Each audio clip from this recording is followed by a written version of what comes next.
आसमान में अचानक बिजली चमकी और जादुई जंगल के ऊपर तेज गर्जना गूंज उठी। सबसे ऊंचे पहाड़ से एक चमकती हुई दहाड़ सुनाई दी, जैसे कोई प्राचीन शक्ति अभी अभी जाग गई हो। घने हरे जंगल के बीच एक छोटा लेकिन निडर बिल्ली का बच्चा रहता था, जिसका नाम था सिम्बा। उसकी चमकीली हरी आंखों में हमेशा जिज्ञासा चमकती रहती थी।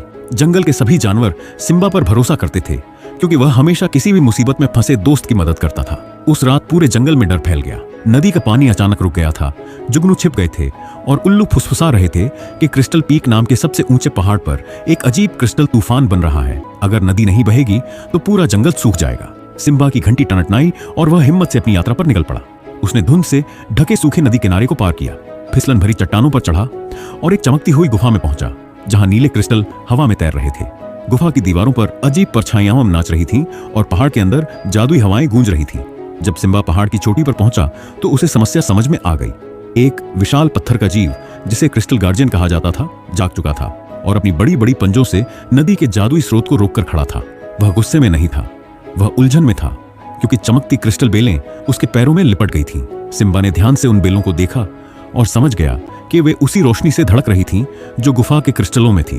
अपनी छोटी छोटी तेज पंजों से सिम्बा ने क्रिस्टलों को उसी ताल में थपथपाया जैसे बेलें धड़क रही थीं। अचानक बेलें ढीली पड़ गईं और चमकते कणों में बदलकर गायब हो गईं। आजाद होते ही क्रिस्टल गार्जियन एक तरफ हट गया। उसी पल नदी का पानी तेजी से बहता हुआ पहाड़ से नीचे जंगल की ओर दौड़ पड़ा। थोड़ी ही देर में सभी जानवर चमकते पेड़ों के नीचे इकट्ठा हो गए और अपने छोटे से हीरो का जश्न मनाने लगे। जुगनू नाचने लगे, पक्षी गाने लगे और रात की खामोशी में सिम्बा की नीली घंटी गर्व से बजने लगी। अगर आपको लगता है कि सिम्बा जंगल का सबसे बहादुर बिल्ली का बच्चा है, तो और रोमांचक कहानियों के लिए लाइक और सब्सक्राइब करना मत भूलिए।